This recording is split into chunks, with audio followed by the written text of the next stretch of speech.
Buenas tardes a todos. Estamos de nuevo, como cada miércoles, en el Colegio Notarial de Cataluña, en las webinotes de las 7:30.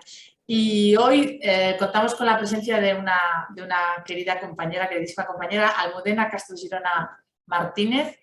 Me imagino que muchísimos la conocéis, pero voy a hacer la presentación a pesar de ello. Notaria de Castellbisbal en Barcelona, fundamentalmente también conocida porque es directora de la Fundación Aectas del Consejo General del Notariado. Ahora lo comentábamos, 20 años ya al frente de la Fundación, que tantas actuaciones en la materia de la que vamos a hablar ahora ha realizado y tan importantes. Presidenta de la Comisión de Derechos Humanos de la Unión Internacional del Notariado Latino, consejera de la Unión Internacional del Notariado Latino, representante en el Foro de Justicia y Discapacidad. La verdad es que es abrumadora el currículum de Almudena, encargada del desarrollo del programa iberoamericano de la Fundación Aequitas, encargada también de la organización del 25 Congreso Internacional del Notariado, encargada en el seno del Consejo General del Notariado Europeo de las relaciones en el Fondo Europeo de Fundaciones, directora de la Red Iberoamericana de Expertos en Discapacidad y Derechos Humanos y del Observatorio Hispano-Argentino de los Derechos de las Personas con Discapacidad. Podría continuar, pero yo creo que ya está sobradamente acreditado, que estás absolutamente preparada y legitimada para hablarnos de este tema tan importante, tan decisivo, que ha supuesto este cambio de prisma, de interpretación, de actuación y sobre todo desde el punto de vista notarial derivado de la Ley 821 y del decreto de la Generalitat. Creo que va a ser muy interesante, creo que nos vas a aclarar muchas dudas. Todos los operadores tenemos, los notarios también. Espero que de verdad que todo el mundo le resulte súper interesante y que después te haremos todas las preguntas que nos surjan y nada, te escuchamos con atención. Muchísimas gracias por estar aquí, de verdad, Almudena, es un placer escucharte y adelante, por favor. Muchísimas gracias, Raquel, y gracias al colegio por invitarme. Del currículum sobra todo, ¿eh? Lo único es que soy una compañera que me he dedicado a esto porque es lo que me gusta el ser humano y nada más, ¿eh? Si algo nos caracteriza a los notarios es que trabajamos con personas, ¿eh? que es lo más bonito, ¿no? Entonces, quería hacer, más que una cuestión jurídica, de si la naturaleza jurídica, etcétera, etcétera, voy a hacer aspectos prácticos, lo que yo entiendo, lo que es la filosofía que hay detrás de estas dos normas, de la Ley 821 y del decreto, y aspectos prácticos relativos a las mismas. No es ciencia jurídica, son reflexiones jurídicas que he ido haciéndome y que me voy haciendo en el día a día en el despacho, ¿no? Para saber, es importantísimo saber cuál es el trasfondo que motiva las dos reformas y cuál es el cambio fundamental que existe con la Ley 821 y con el decreto de aquí de la Generalitat de Cataluña. En primer lugar, la desaparición, lógicamente, de la incapacitación. La discapacidad o la existencia de una discapacidad, como en los términos de antes, con una falta de autogobierno, ya no constituye en ningún caso un estado civil. Anteriormente, con el sistema anterior, cuando había discapacidad más falta de autogobierno, automáticamente se ponía en marcha la autoridad judicial para establecer un sistema de guarda o protección en base a esa incapacitación. Esto ha desaparecido, significa, o lo más importante, que la discapacidad en ningún caso puede ser considerada como un estado civil, la incapacitación no puede ser considerada como un estado civil y, sobre todo, que no se desprovee a nadie de la posibilidad de ejercitar sus derechos. Antes, la incapacitación, al existir esa falta de autogobierno, se desproveía a alguien del ejercicio de un derecho fundamental, de ahí que estuviera exclusivamente la autoridad judicial para la provisión de medidas de complemento de capacidad, como se ha ido denominando a raíz de las diferentes modificaciones, porque se le desproveía a la persona de esa posibilidad de ejercicio. En la actualidad ha cambiado y hay dos binomios que son fundamentales dentro de lo que es el ejercicio de derechos por parte de alguien que tenga dificultad en el mismo, que es el apoyo, palabra que ahora los juristas manejamos con toda tranquilidad, y por otro lado, la existencia de salvaguardias, que todo el mundo habla de apoyos, pero nadie menciona las salvaguardias, y es el binomio que permite ese ejercicio de derechos en condiciones de igualdad, que es lo que consagra tanto la Ley 821 como el decreto nuestro por supuesto, la Convención de Naciones Unidas. Por ello, al no estar privándose a nadie de la posibilidad de ejercitar un derecho, sino que se le impone al Estado la obligación de establecer tanto mecanismos de apoyo como salvaguardias, la forma a través de la cual el legislador resuelve la provisión de apoyos es la doble vía, la judicial y la extrajudicial. ¿Por qué? Porque es el notario el que tiene por reglamento notarial la posibilidad o atribuida exclusivamente la fe pública en las relaciones entre particulares sin contienda judicial. Ahora somos un vehículo para el ejercicio de la capacidad jurídica y para esa provisión de apoyos. Entonces, partiendo de esa base, que es un concepto muy importante, ya no hay estado civil de incapacitado, la discapacidad, como nos decía también la circular del Consejo, se convierte en una circunstancia, como puede ser la edad, como puede ser la formación, como pueden ser los estudios, como puede ser cualquier otro tipo de circunstancia. Voy a ir en paralelismo con la Ley 821 y el decreto nuestro. El decreto de la Generalitat tiene vocación provisional, acertadamente, y hay que agradecerlo, la existencia de este decreto justo a la vez que entró en vigor la Ley 821, cosa que no ha pasado, por ejemplo, en otros lugares del territorio, como por ejemplo en Aragón, donde no ha habido reforma y también se plantean problemas. La Ley 821 entra en vigor, como todos sabemos, el 3 de septiembre y tiene unos principios fundamentales que son, en primer lugar, lo que hemos comentado, ya nadie puede ser privado de la falta de la posibilidad de ejercitar sus derechos, sino que se tienen que establecer los mecanismos de apoyo. ¿Cuáles son esos mecanismos de apoyo? Primero, los mecanismos voluntarios. Además de que las disposiciones generales del 249 y siguientes se aplican a todos, las medidas voluntarias, la informal, que es la guarda de hecho, y las judiciales, todas esas disposiciones generales se aplican a todo. Ahí vienen la función del apoyo, el estatuto de lo que he denominado yo la persona que presta apoyo, qué finalidad tiene, etc.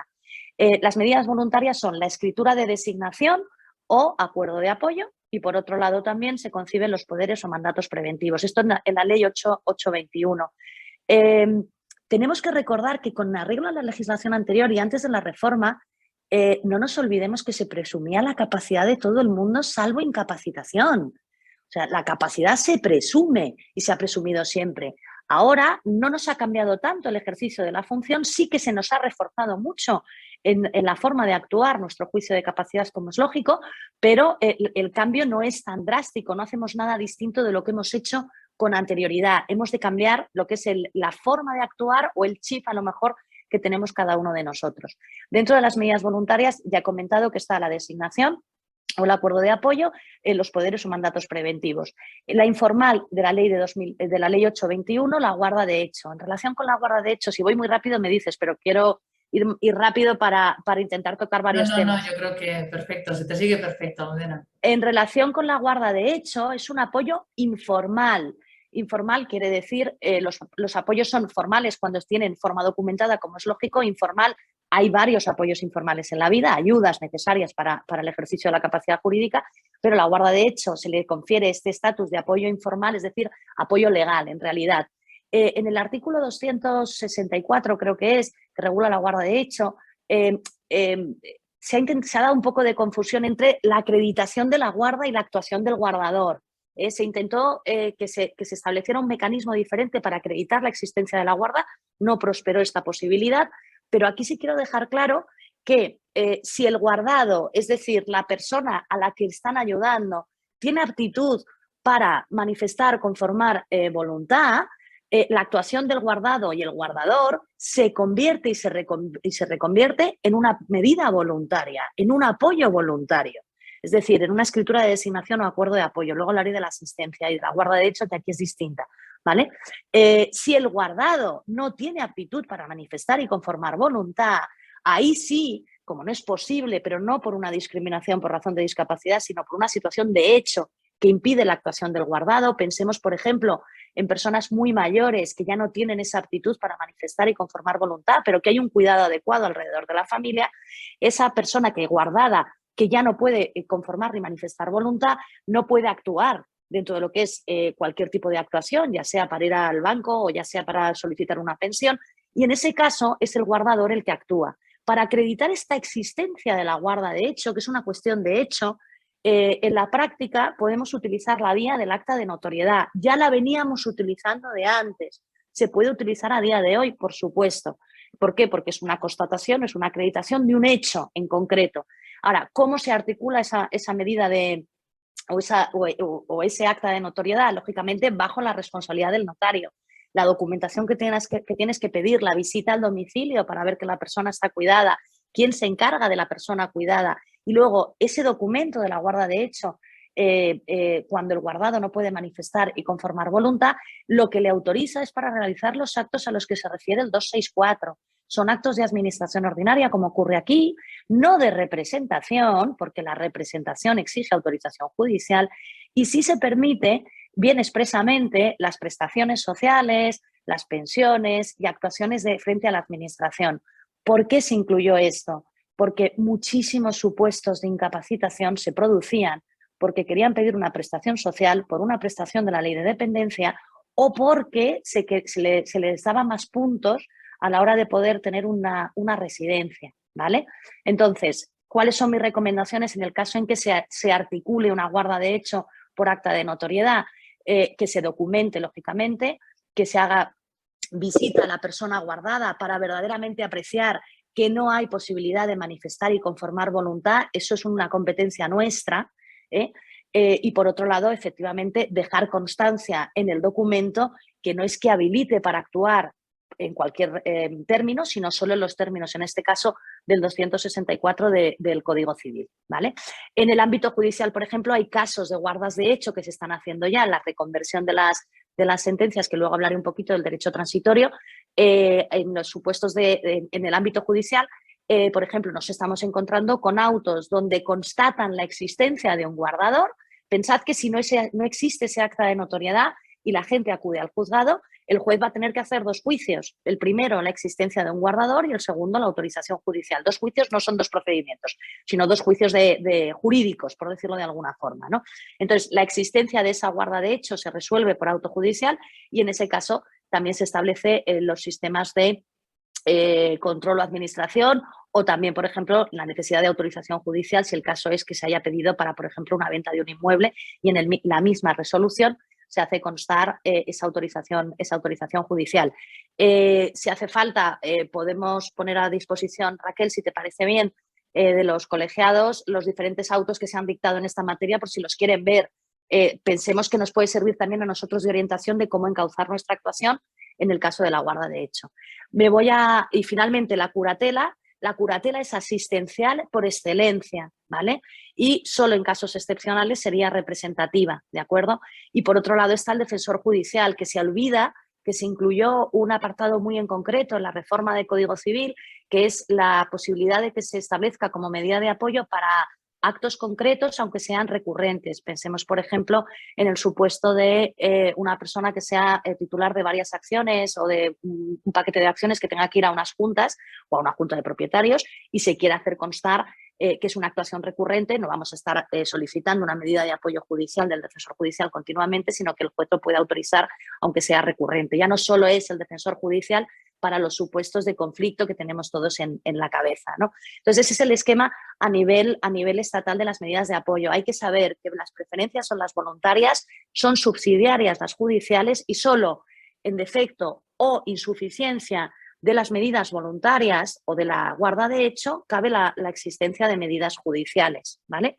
Importante, ¿por qué? Porque siempre hay preferencia por la voluntad de la persona y hay veces que me consta que en algún lugar se está exigiendo que se acredite con anterioridad la imposibilidad de las medidas voluntarias. También me parece excesivo que se exija eso por parte tanto de la autoridad judicial o del Ministerio Fiscal, sino que si ya se ve que no se puede en una medida voluntaria por las circunstancias o los informes que presenta la persona, directamente iría a una medida de o bien una guarda de hecho declarada judicialmente o bien a través de una medida judicial.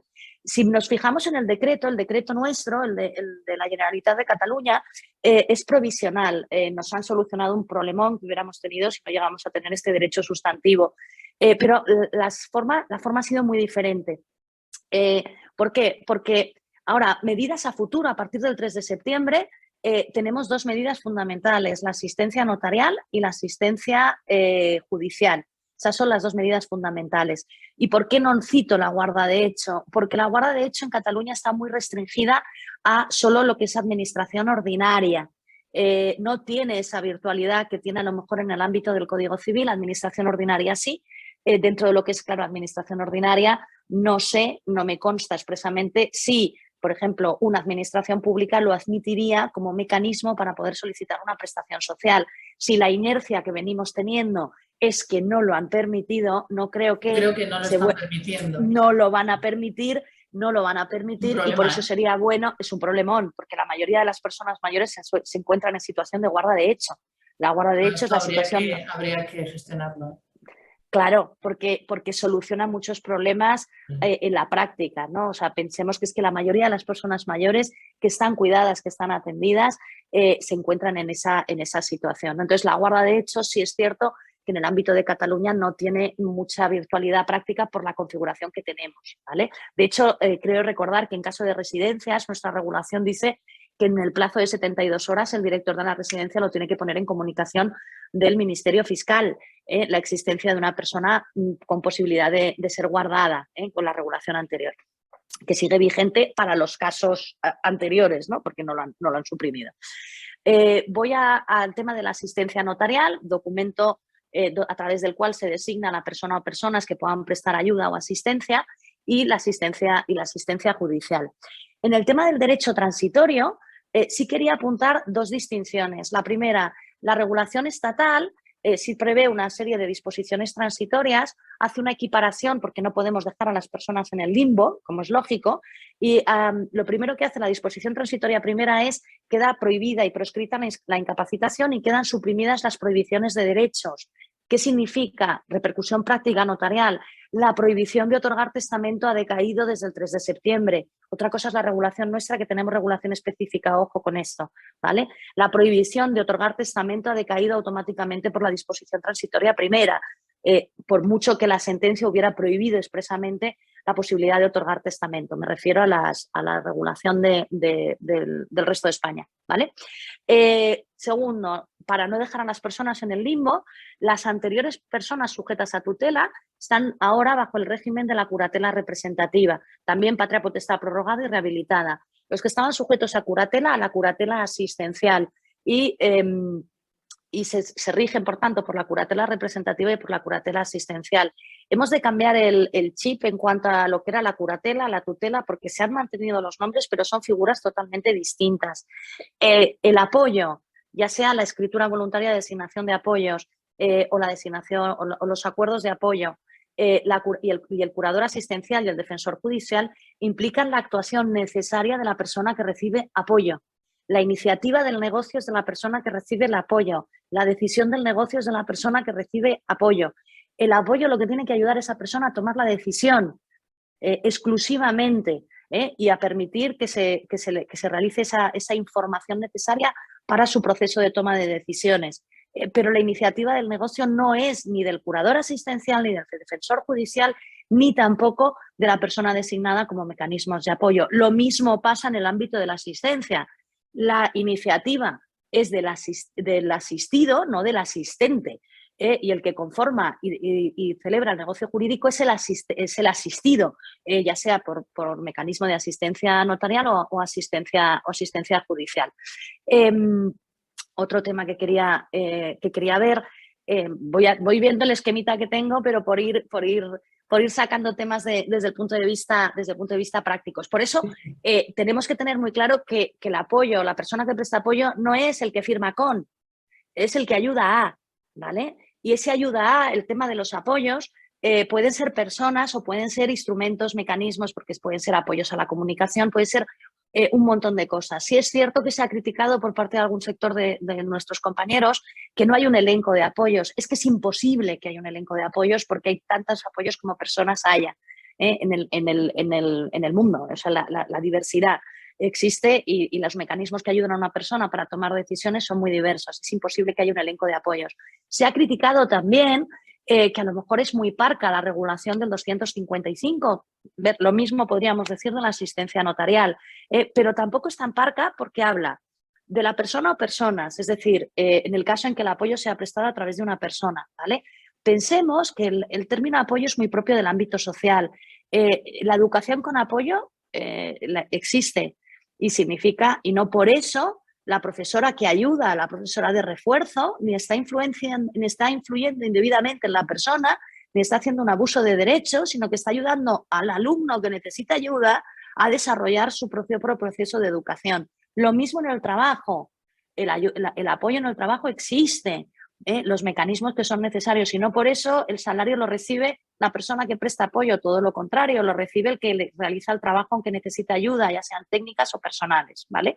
¿Qué pasa? Que claro, nos ha venido una bofetada de frente al ámbito jurídico porque privado, porque justamente es dar forma jurídica en los casos en que sea necesaria, que no siempre será, luego apuntaré esto, es que entre en el ámbito jurídico privado para el ejercicio de la capacidad jurídica esta concepción social de los apoyos, es decir, estos mecanismos, personas y etcétera, que ayudan a una persona a tomar decisiones, ¿no?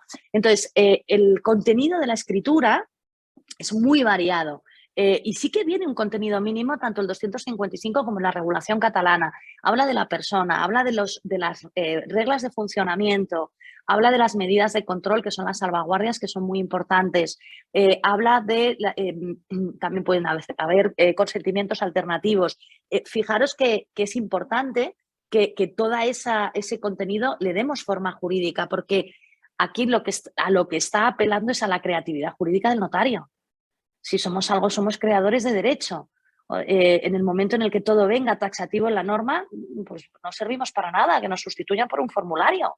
No tiene sentido, al contrario, ¿no? Entonces ya no solo es el contenido, sino ya el juicio de capacidad, del que luego hablaré un poquito para dar un poco de lo que hago yo, las ideas que tengo, ¿no? No es ciencia jurídica, sino reflexiones de una pobre persona que esto y que intenta solucionar la vida de las personas, que es a lo que nos dedicamos, solucionar los problemas de la gente, ¿no? que tenemos delante.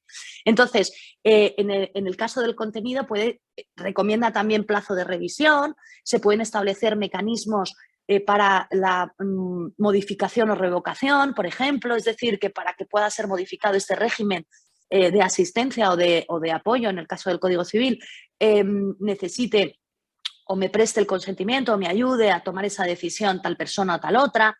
Puede haber un montón de la creatividad jurídica propia que es del notario, que si hemos sido algo siempre de hecho modistos de la voluntad de las personas y que para eso está la ley, nosotros damos forma con las telas que son las vidas de las personas, ¿no? Entonces el contenido puede ser súper variado y muy ajustado a esa idea del trabajo concreto de la que ya hablaban tanto Rafael Leña como por ejemplo Juan Bolás, ¿no? Por otro lado, es muy importante también saber que la actuación que puede realizar una persona ante notario, en el caso en que tenga o adolezca de una discapacidad, no difiere de lo que pasaba antes. ¿A qué me voy a referir? ¿Cuántas veces hemos iniciado nosotros un procedimiento de incapacitación en el sistema anterior porque veíamos que no tenía esa aptitud para consentir?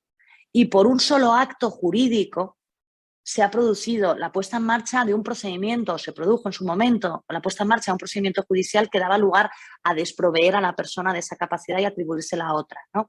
Entonces, a día de hoy, si una persona comparece ante nosotros para el otorgamiento de cualquier documento, lo primero que tenemos que hacer, como bien decía la nota que circulasteis del colegio, es recibirla. Ahí valoraremos si con solo nuestra ayuda podrá, como prestamos a cualquier ciudadano, es que a cualquier ciudadano que viene por el despacho yo no le pregunto si ha estudiado o no ha estudiado, ha hecho un máster o 25, me da igual, yo le traduzco el documento, recibo su voluntad y le doy forma jurídica a ese documento, ¿no? Además de explicárselo, ¿no? Ahí valoraremos si es necesario o no formalizar o no un sistema de apoyos concreto, ¿vale? Si es necesario el otorgamiento de esa escritura de designación de apoyos o si no es necesario ese otorgamiento de una escritura de asistencia, ¿no? Si vemos que no es necesario, se puede perfectamente brindar todo ese mecanismo de apoyo institucional que presta el notario y los apoyos informales, porque existen los apoyos informales, no siempre tienen que tener o revestir forma jurídica, para poder ejercitar la capacidad jurídica y en ese caso, lógicamente, en el juicio de capacidad somos nosotros los responsables de ese juicio de capacidad que hemos desarrollado, de que la persona tiene, a mi juicio, capacidad jurídica y legitimación para actuar en derecho para el otorgamiento de esa escritura en concreto. Si ese mecanismo de apoyo no está formalizado, es decir, no hay una curatela asistencial, no me viene con una escritura de designación de apoyo ni con una escritura de asistencia, y yo puedo aconsejar, porque también puedo aconsejar que se formalice, lo podemos formalizar, pero si entiendo que no es necesaria esa formalización, yo ahí sí que recomiendo la posibilidad de conformar, o sea, explicar el proceso en virtud del cual yo he llegado al convencimiento de que la persona efectivamente tiene esa capacidad jurídica para ejercitar su capacidad, por decirlo de manera redundante, yo sí consignaría ese proceso en la toma de decisiones a través de un acta notarial, que puede ser un acta sencilla por mí y ante mí, 2 folios, no hace falta ni mencionarlo en el documento, no hace falta absolutamente nada. Lo único es las entrevistas que yo he tenido con la persona, a quién he recibido, a los familiares que he recibido, los informes que he podido ver,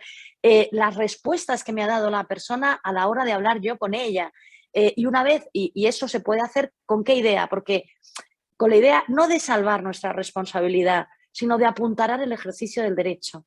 Es decir, ¿cuántas veces recomendamos a las personas, porque ejercemos la función preventivamente en el sentido de somos el pilar de la seguridad jurídica preventiva, y cuando autorizamos una escritura no solo controlamos la legalidad, sino que intentamos que no haya problemas. Es decir, miramos por dónde le van a poder venir los problemas a esta persona. Si ya somos conscientes de que hay alguien revoloteando por una familia, por el alrededor, que siempre van a cuestionar su decisión, porque qué casualidad, cuestionan los que normalmente no están favorecidos, cuestionan todos aquellos que no están de acuerdo, etcétera. Si ya vemos que eso es posible, sí que yo recomendaría, pero como jurista práctico, el apuntalar el ejercicio de ese derecho para que nadie lo pueda cuestionar, y si el día de mañana se cuestiona, que efectivamente haya una posibilidad de poder, es que he visto que ha saltado me he despistado porque ha saltado no sé, una pregunta y me he despistado.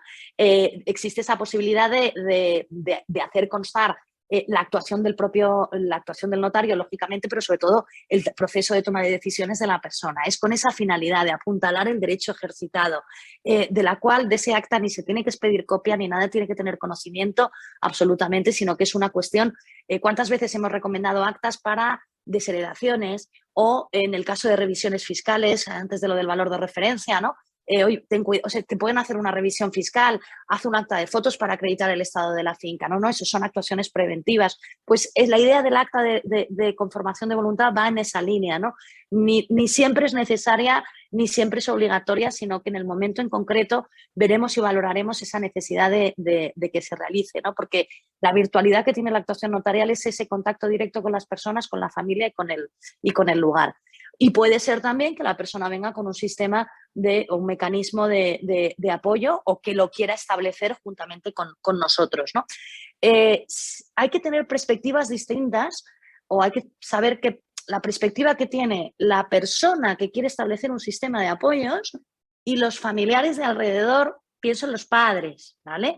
Las perspectivas son muy diferentes. La perspectiva del padre es: tengo miedo a que mi hijo le tomen el pelo y le despatrimonialicen, ¿vale? Porque tiene una serie de situación desventajosa por razón de discapacidad, porque necesita ayuda, ¿vale? La situación de una persona con discapacidad de 25 años que trabaja es: quiero intentar tener la mayor autonomía posible con ayuda. Son las perspectivas distintas, ¿vale? En el caso de los padres no hay que tener miedo, en el sentido de hay que saber que hay otros mecanismos que permiten establecer sistemas de protección patrimonial que no tienen ningún tipo de discriminación por razón de discapacidad.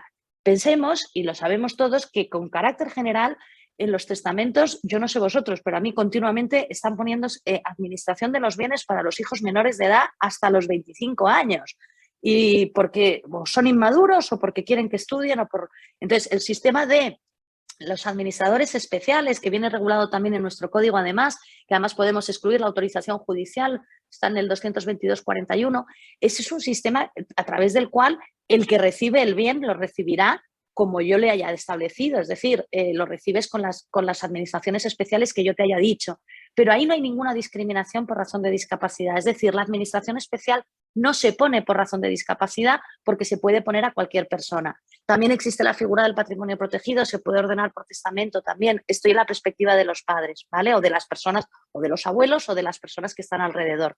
Y finalmente quería también hacer referencia, en el caso de las asistencias y del régimen de apoyo, que es fundamental distinguir la designación a futuro y el establecimiento de una asistencia de presente, ¿vale? La designación a futuro, que lo prevé, porque habla de designación en previsión o apreciación, que es una de las cosas que he leído que me han puesto en un WhatsApp, ¿vale? En previsión es para el futuro, para el día de mañana, cuando yo necesite esa ayuda en el ejercicio de mi capacidad jurídica. Por supuesto que lo puedo hacer.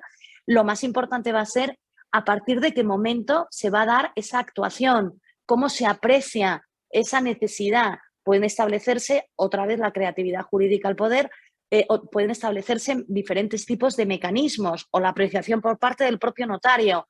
La ley, por ejemplo, en el caso de los poderes, la ley estatal, la ley 821, habla del acta de notoriedad para la acreditación de la entrada en vigor del poder en previsión de la propia discapacidad, que luego hablaré de este tema también. Con lo cual, en previsión, los mecanismos a partir de los cuales van a dar o va a empezar a tener efecto, eficacia ese documento, los vamos a tener que redactar nosotros en la escritura. En apreciación significa que ya de presente tengo esa falta, esa necesidad de ayuda. Eso es para dejar claro que la existencia de una discapacidad nunca puede ser tenida en cuenta como un cuestionamiento a la aptitud para prestar consentimiento. Recordemos que el 25 de la Ley del Notariado habla de un montón de elenco de mecanismos que se pueden utilizar para la comunicación, ¿vale? Es una enumeración totalmente aperturista, en el sentido no es numerus clausus, y lo que subyace también no solo es la enumeración, sino dejar claro que la utilización de este tipo de mecanismos jamás podrá ser, la utilización de este tipo de mecanismos no puede servir de base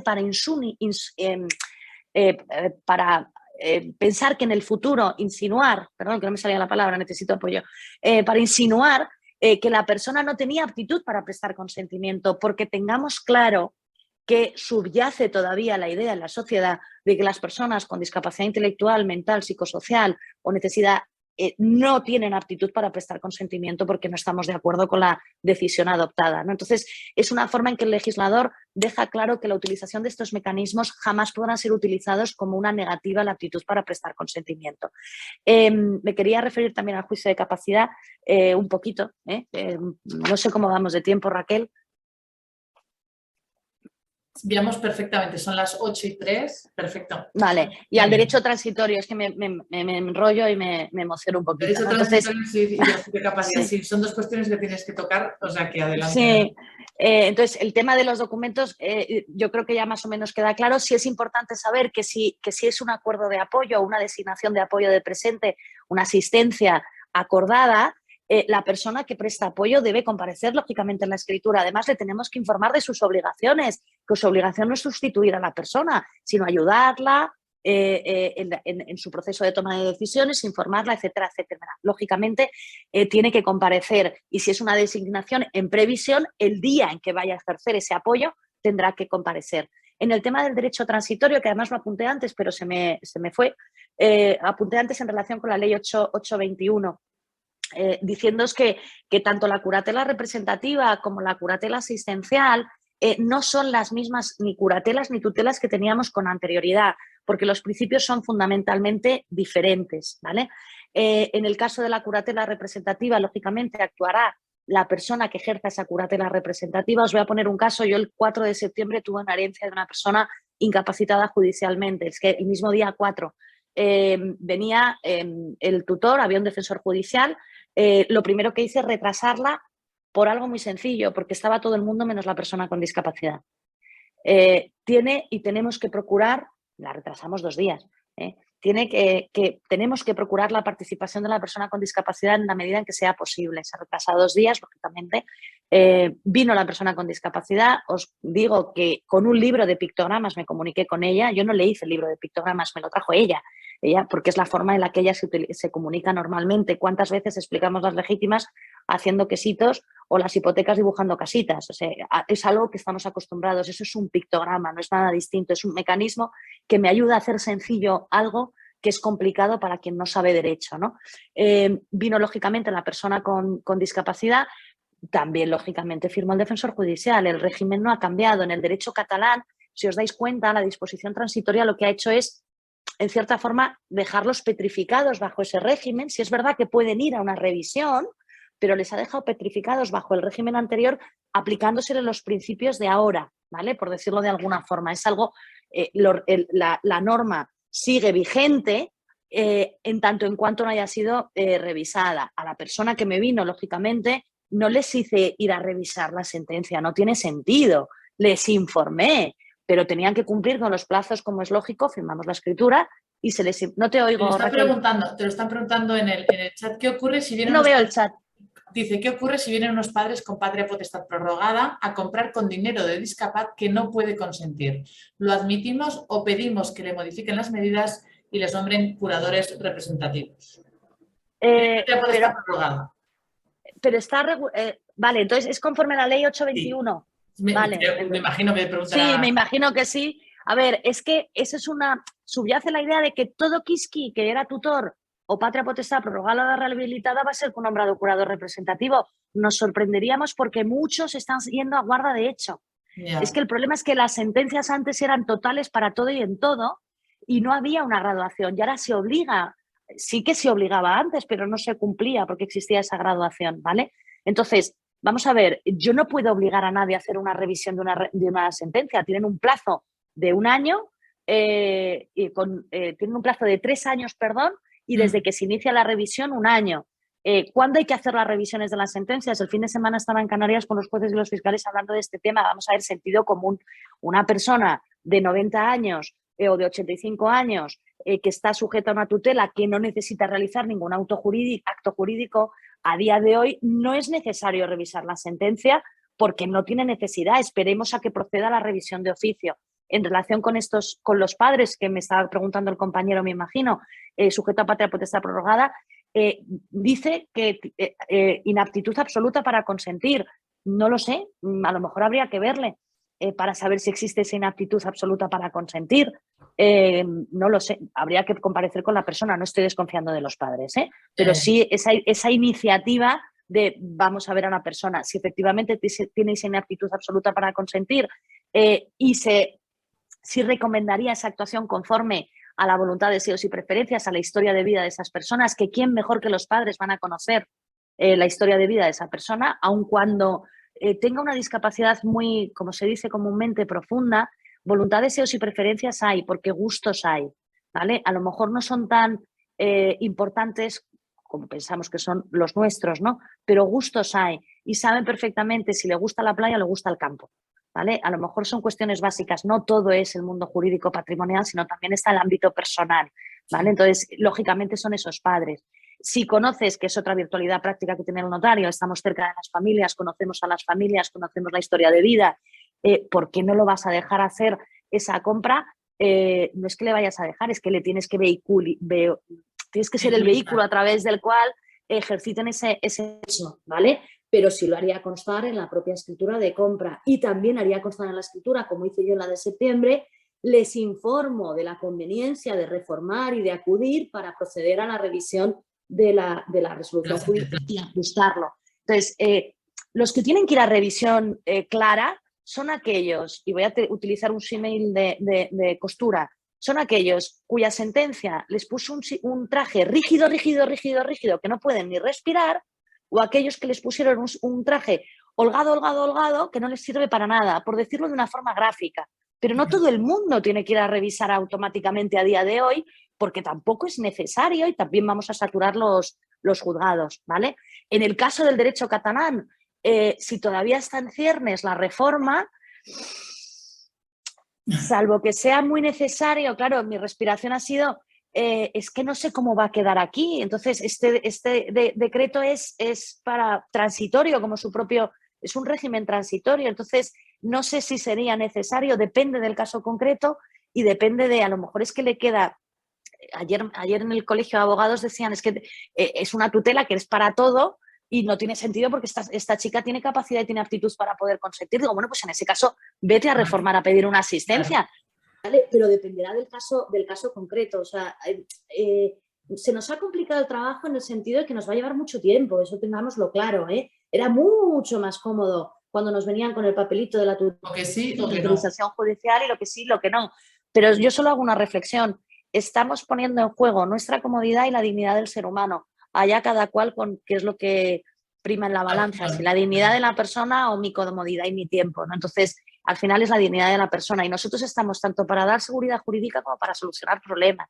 que es algo que también tenemos que ver, ¿no? Ya me he perdido en relación con... Derecho transitorio. Vale, entonces, estaba hablando del derecho transitorio. Claro, los que ya están incapacitados en el derecho catalán, en cierta forma, quedan petrificados con el régimen anterior porque no se ha dicho, no se les ha convertido asistentes, se ha tomado la opción por parte del legislador de que quedan bajo el mismo régimen, con lo cual siempre intentaría, como bien dice la nota del colegio, incentivar la participación de la persona incapacitada conforme antes. Ahora ya no se le incapacitada, no hay incapacitación, será con un tutor nombrado o con necesidad de apoyo, o llámalo como quieras, pero la incapacitación ha quedado proscrita y el incapacitado ya no existe, ¿no? Las asistencias serán para los que no tienen medidas de apoyo, los que no han sido incapacitados y para pro futuro necesitan actuar, ¿no?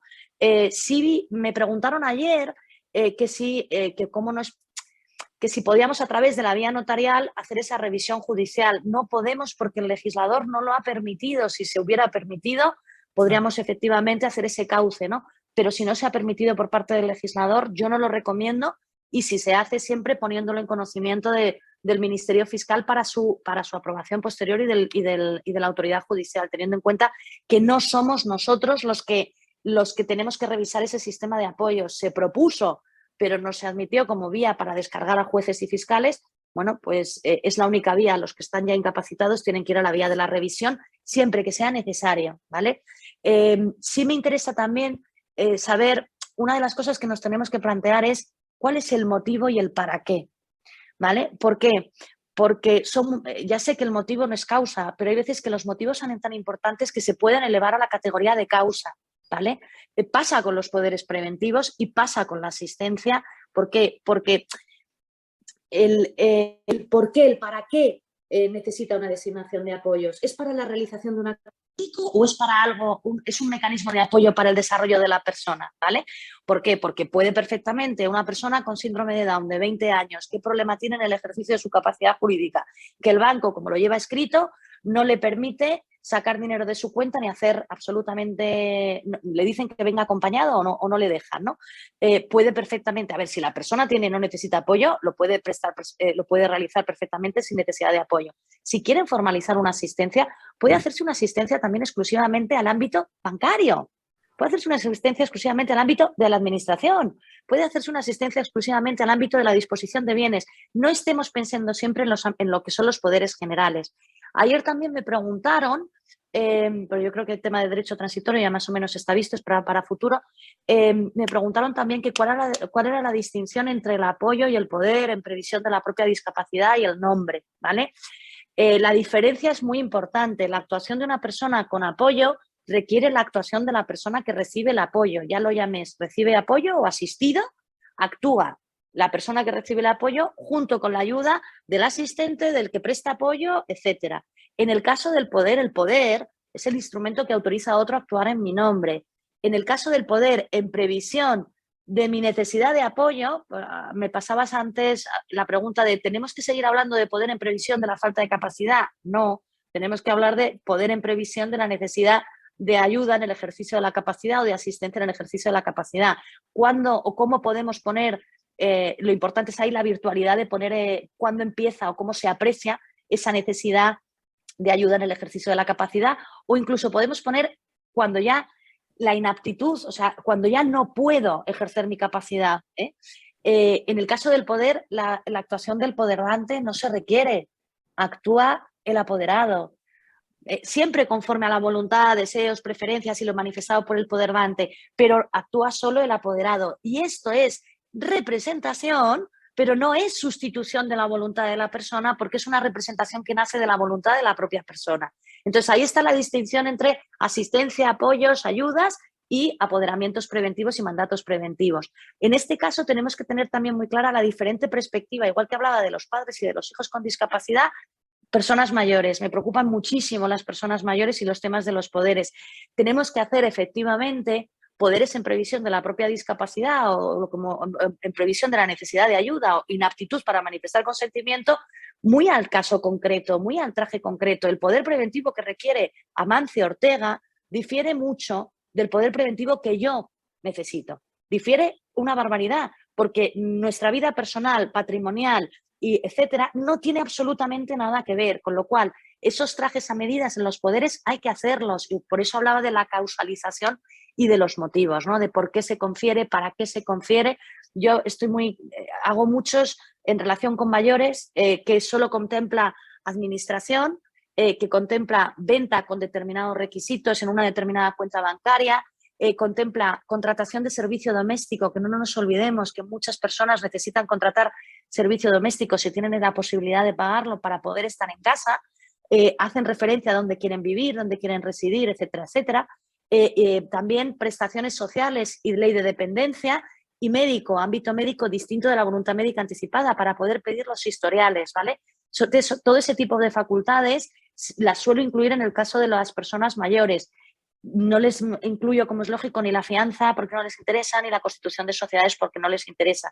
Eso no es óbice para que, en mi caso, yo tengo un poder general dado con cláusula de subsistencia, pero el motivo por el cual lo doy, la causa por la cual lo doy es muy distinta que el caso del mayor que ve que el día de mañana necesita ayuda, que cada vez está mermando más su actuación, que por el devenir de los años va a ir cada vez a una actuación más representativa y que está confiando su actuación al ámbito, o sea, a las personas en las que confía.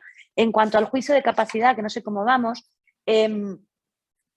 bien, vale, te he leído los labios porque estás sin voz. Perdón, soy 17. Disculpa, no te preocupes. Es que no quiero no, por Dios. Lo importante es recibir a la persona, ¿vale? Lógicamente, con cualquier persona lo que hacemos es darle información, recibir su voluntad. Yo con las personas, cuando hago un testamento, entro y digo, a ver, dígame con sus palabras qué quieren. No creo que nadie nos... O sea, y si me dicen, quiero una fideicomisaria de residuo de Sialico y Supererit, me quedo mirando así y digo, ¿quién le ha dicho eso? Porque esto no sale de su voluntad. No sé si... Entonces, ahí sí que se me encienden las alarmas en relación con la posibilidad de existencia de un abuso, de una influencia indebida, ¿no? Claro. Entonces, por eso he dicho que no es nada distinto de lo que hemos hecho siempre, que es ayudar a cualquier ciudadano con independencia de sus circunstancias a ejercitar sus derechos y a completar y ayudar y a comprender lo que está haciendo. Por eso siempre abogo, porque en los casos en los que yo vea que sea necesario, yo siempre he apuntado notas en la matriz a lápiz. Sí. Cuando he tenido alguna cosa, la he apuntado a matriz a lápiz, porque el notario habla a través del instrumento público que autoriza, no tenemos otra forma de hablar, y porque al cabo de 10 años puede ser que a lo mejor no me acuerde, ¿no? Entonces, lo importante sí es que la persona reciba la información necesaria, que la persona comprenda esa información, a lo mejor para comprender esa información necesita ayuda. Nunca cuestionamos cuando una persona viene con un séquito de abogados, de economistas, a que les asesoren a la hora de autorizar un documento. ¿Y por qué vamos a cuestionar si una persona con discapacidad viene ayudada de su madre, de su padre o de su trabajador social a la hora de otorgar un documento? O sea, no cuestionamos la capacidad del que viene acompañado con el séquito de abogados, pero sí del que, además, delante de nosotros, os lo comento porque en la herencia que yo autoricé con el libro de pictogramas, a mí me ayudaba la hermana y yo me daba cuenta perfectamente que lo que yo le estaba diciendo, la hermana le ayudaba y no estaba tergiversando absolutamente nada, sino que en ese momento yo tenía la doble función que tiene el notario, apoyo institucional y autoridad. Y como autoridad velo por la existencia de salvaguardias. Y la salvaguardia iba en el camino de que se garantizara su voluntad y sus preferencias y en el camino de evitar el abuso indebido, la influencia indebida, perdón, el abuso de derecho o el conflicto de intereses. Que esto se aprecia en el momento concreto, no en carácter general. No se puede apreciar con carácter general la existencia de un conflicto de intereses. Es al caso concreto y en el momento concreto. Entonces, tenemos que valorar qué recibe y qué comprende. Quizás una frase muy normal, una pregunta muy normal es: dime con tus palabras. Dime con tus palabras qué quieres, dime con tus palabras qué has entendido. Es algo sencillo. Y luego, que en base a esa información realice su propio proceso de toma de decisiones y finalmente que, atendiendo a las circunstancias de la persona, su historia de vida, su cultura, cualquier tipo de su vida, sus valores, porque en la toma de decisiones influyen los valores de cada uno, no solo el intelecto. El intelecto es un punto, pero influye los valores que tengas, la familia que tengas, la educación que hayas recibido, el lugar en el que vives, las necesidades. Si alguien necesita vender porque tiene que pagar, tiene que vender. Entonces, que en ese marco concreto sea una actuación coherente, pero no en el sentido de normal, sino coherente con su vida, porque a lo mejor no coincide con la mía. Y no comparto, o sea, no comparto yo su decisión, pero el hecho de que no la comparta, porque hay gente que se compra casas que a mí me parecen horrorosas y horteras, pero se las compran, o lo mismo pasa con los vestidos y la ropa, ¿no? Entonces, que en ese caso sea algo que sea, o sea, que no chirríe en relación con lo que es la historia de la persona. No sé si me expreso con suficiente. Y es a eso a lo que nos referimos. Pensar que el notario recibe la voluntad de las partes, que son las telas, la conforma conforme, esto siempre me lo decía Pepe Marqueño, la conforma conforme a la ley, le da forma conforme a la ley y se la devolvemos para que la hagan suya, hecha, ¿no? Entonces, de eso se trata. Entonces, sistemas hay muchos. Y luego, en relación con las dos sentencias y lo de el interés de la persona con discapacidad y la voluntad, deseos y preferencias. Vamos a ver. A la sentencia del 3 de septiembre de Diógenes, bueno, perdón por eso, pero es que se ha quedado con ese apodo. Yo la reflexión que hago es humana. Vamos a ver, para que llegue al Supremo un caso, 4 años mínimo. Estamos hablando de una persona que acumulaba basura o que no se cuidaba o no se aseaba, etcétera. Durante ese tiempo. Son los vecinos los que ponen en marcha el procedimiento más duro que había en nuestro ordenamiento jurídico, que es la incapacitación. Creo que nuestro ordenamiento jurídico tiene otros mecanismos, como son las acciones en sede de propiedad horizontal o la actuación a través... Se te ha ido la voz, Almudena. Se te ha ido la voz. Yo creo que te has tocado el auricular. ¿Me toca el pinganillo? Ahora, sí, puede ser. Si es que ya, como gesticulo tanto, sí, ya está, lo siento. Es mi forma de ser. Ya está. Espera, me quito porque te oigo en estéreo. Entonces, hay otros mecanismos que pueden solucionar el tema o el problema social que tiene el caso de una falta de cuidado y una acumulación. Entonces, ¿qué sociedad tenemos que el mecanismo que utiliza es ese, el de la incapacitación? Además, luego la resolución judicial se prueba durante la sentencia del Supremo, se prueba que la persona manifestaba voluntad, que conformaba voluntad, etcétera. Si fuera una persona que no tuviera discapacidad y se niega a recibir un tratamiento médico, ¿le obligamos? ¿Sí? Entonces, hay un criterio muy claro que es siempre qué haría si no tuviera discapacidad. El trato, o sea, ese es el límite, trátalo como si no tuviera discapacidad, lógicamente no obviando la existencia de una discapacidad, pero razonarías igual si no existiera esa discapacidad. Entonces, en el caso de la sentencia del Supremo, yo creo que podría haber habido otros mecanismos y luego utilizar la voluntad. Se le hicieron respecto de la persona afectada, no respecto de los que tenían que tratar con él. O sea, yo creo que la sentencia se preguntó, ¿qué haría él si no tuviera esa patología? Y no, la pregunta tendría que ser, ¿qué hubiéramos hecho nosotros si no hubiera tenido esa patología? ¿No? Yo creo que la pregunta estaba mal enfocada, ¿no? Tal vez. Mal enfocada, desde luego, y que al final dices, ¿qué mecanismos? A 4 años. Y luego ha habido otra en relación con que el magistrado fue Seoane, en relación con una persona que en un documento de autotutela de las antiguas había designado, tenía 6 hijos y había mucho lío entre ellos y había dicho que no quería que fuera una institución pública la que fuera su tutor, que 3 hijos fuera de la tutela y que otros 3 sí. En primera instancia, toma castaña, le ponen la entidad pública. En segunda instancia, el juez decide que como decisión salomónica, un hijo de un lado y otro de otro. O sea, y esto llega al Supremo. Entonces, la pobre señora que en su año 2014 había hecho su documento manifestando y expresando todo, se tuvo que ir al Supremo para que en el 2022 le reconociera, y le ha reconocido el Supremo que se tenía que manifestar, o sea, esa voluntad manifestada se tenía que haber respetado. Entonces, mi reflexión ¿cuál es? Y ya cierro, que no podemos seguir anclados en los criterios antiguos que permitan la impugnación, ¿vale? El diagnóstico, que es la existencia de una discapacidad, ¿cómo va a poder tomar decisiones si tiene Asperger, síndrome de Down, esquizofrenia, etcétera, etcétera, ¿no? El criterio del resultado, es decir, ¿tiene consecuencias negativas o tiene consecuencias inadecuadas? Perdona. Esos son los criterios que han permitido anteriormente la incapacitación. Y finalmente el criterio funcional, es decir, no tiene aptitud para tomar decisiones. Son los 3 criterios que han permitido bajo los cuales subyace cualquier tipo de impugnación. Por eso nos dice tanto la ley de 821 como el decreto que hace falta una pedagogía y un cambio, que nosotros mismos tenemos que ver esa necesidad o esa posibilidad de que las personas puedan manifestar voluntad. Y el reto que tiene el notariado es que somos el vehículo para el ejercicio de un derecho fundamental.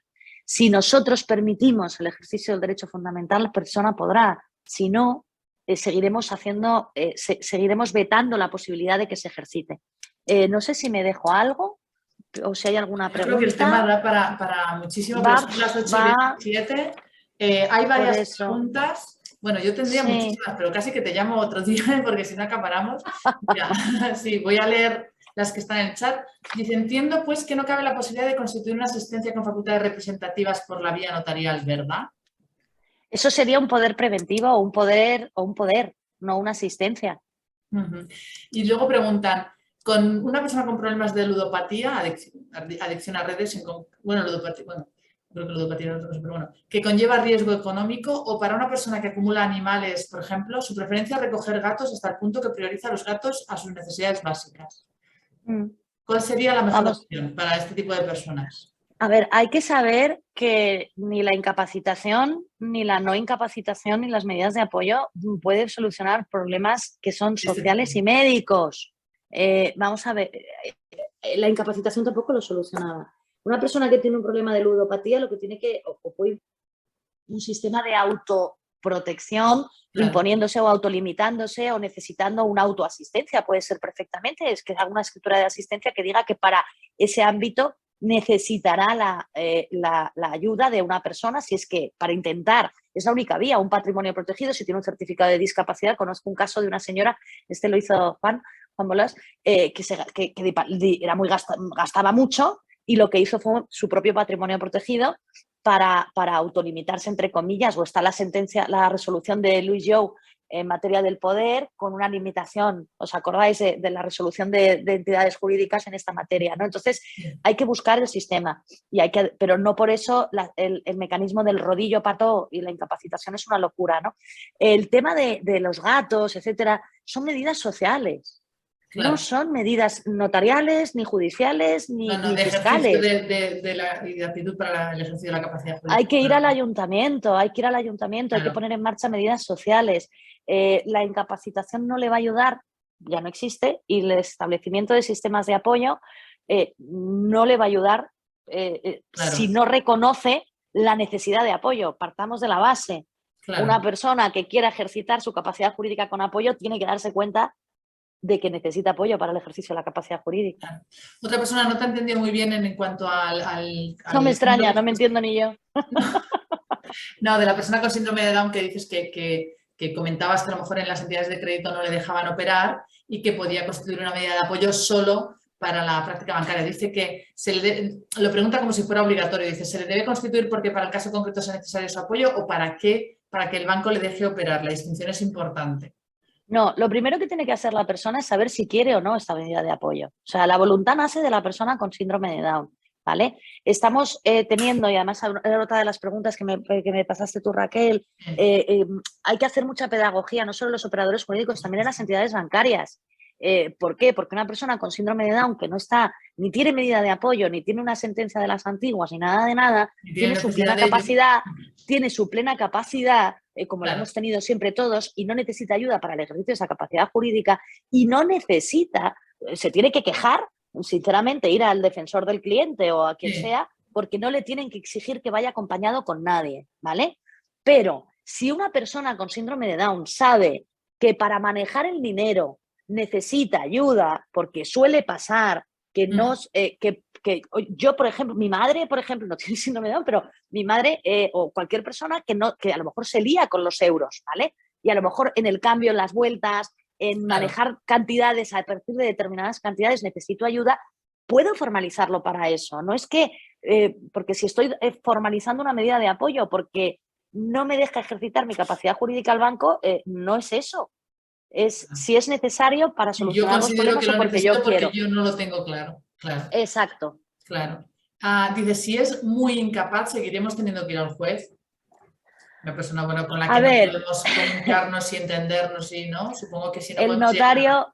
notario siempre podrá intervenir, pero como siempre ha intervenido, cuando hay aptitud para manifestar y conformar voluntad. En el supuesto en que no hay aptitud para manifestar y conformar voluntad, queda expedita, lógicamente, la vía judicial. Y os cuento un caso, perdona Raquel si me extiendo, No, que he tenido en el despacho hace poco. En 2017 hago la herencia de una señora, 2019 un poder preventivo muy concreto y excluyó expresamente la facultad de vender porque no quería darla, ¿vale? 2022 necesitan vender. Voy a ver a la señora, porque ya estaba todo preparado con el poder y claro, me lo vi y dije, no puede vender, acordaros. Y estaba la LCC hecha y todo, ¿no? Entonces digo, no puede. ¿Y cómo está la señora? Digo, bueno, yo fui a verla efectivamente encamada, muy bien atendida, encamada, pero no podía ni manifestar ni conformar voluntad. ¿Qué hice? Un acta por mí ante mí, contando el que la herencia, todos los hijos que había, quién parecía y aparentaba ser el guardador de hecho porque yo había ido, la persona estaba cuidada, etcétera, etcétera, etcétera. La existencia de una medida voluntaria o el poder preventivo, porque recordemos que pueden coexistir. Este es un caso concreto de existe una medida que es un poder, pero es insuficiente y hace falta una medida judicial. Y entonces cerré diciendo que ante la imposibilidad de prestar consentimiento, porque es una imposibilidad de hecho, solo queda la posibilidad de medidas judiciales y se remite o bien a Fiscalía o se da al ciudadano para que vaya al Ministerio Fiscal y así ya ven que se ha hecho una actuación. Perdona que me enrollo como las persianas. No, está clarísimo. Mira, aquí hay una pregunta que también es interesante. Dice, ¿considera que es admisible un acta notarial de notoriedad para declarar notorio que determinada persona es el guardador de un discapaz y este acta podría constituir un título de representación para actos básicos excluidos los que precisan autorización judicial? Vamos a ver, no es un título de representación. A ver, es un título que acredita la existencia de la guarda, ¿vale? Y es un título que acredita la existencia de la guarda y que habilita para actuar en nombre del guardado, que no puede manifestar y conformar voluntad, como hemos dicho, porque eso queda constancia. En el ámbito del 264 del Código Civil del resto de España, te habilita para actuar en los términos del 264, pedir prestaciones sociales, administración ordinaria, etcétera, ¿vale? Te va a habilitar para actuar en esos ámbitos, pero exclusivamente para nada más. Claro. No es si necesitas hacer actuación representativa en disposición de bienes, los que dice el 287 del Código Civil, etcétera, etcétera, vas a tener que pedir autorización judicial, sí o sí. Claro. Y en el ámbito catalán, la administración ordinaria muy limitada, ¿eh? No, en el ámbito catalán no. Otra cosa, hay que tocar en el derecho catalán que tengamos en cuenta la sustitución ejemplar. Si nos va a venir un follón. Están si muy no preocupados. Se nos viene ya. Los notarios, abogados están preocupados con esa cuestión porque ha quedado un poco... Es que está en el aire, Exacto. es que está, vamos a ver, el derecho, la ley 821 ya tiene una disposición transitoria, la legislación catalana no. Entonces, si aplicamos las transitorias de Código Civil, tenemos un título válido, pero la sustitución sería ineficaz. Entonces va a ser un problema de litigios y ahí sí que abogaría que se hiciera una transitoria adecuada para las sustituciones ejemplares. Mira, son las 20:34, no quiero alargarlo más, pero hay otra pregunta, te la leo la última, de verdad que yo creo que deberías hacer otra webinar, Almudena. Mira, ¿es viable que las personas designadas como asistentes con asunción de representación de la persona asistida, que en el caso concreto son los padres, puedan manifestar mediante algún documento notarial que para el caso de que ellos fallezcan quieren que les sustituyan los tíos de la hija? Perdón, tíos. Vamos a ver. Me ha dicho que los asistentes con facultades de representación son los padres. Como asistentes con asunción de representación de la persona asistida, que en el caso concreto son los padres. Yo creo que me está preguntando si yo puedo designar quién va a ser mi asistente de futuro, ¿no? Porque no yo, mis asistentes, mis padres. Vale, en la ley 821 sí que se permite, porque sí que se permite la designación de apoyo a los padres, porque dentro de lo que es la prelación de la designación de los curadores, me refiero a la designación de curador. En la designación de curadores, en la prelación, en el artículo que regula la prelación, se hace expresamente referencia a los que hayan señalado los padres o en documento público, ¿vale? Claro, en la figura de la asistencia, recordemos que tenemos una regulación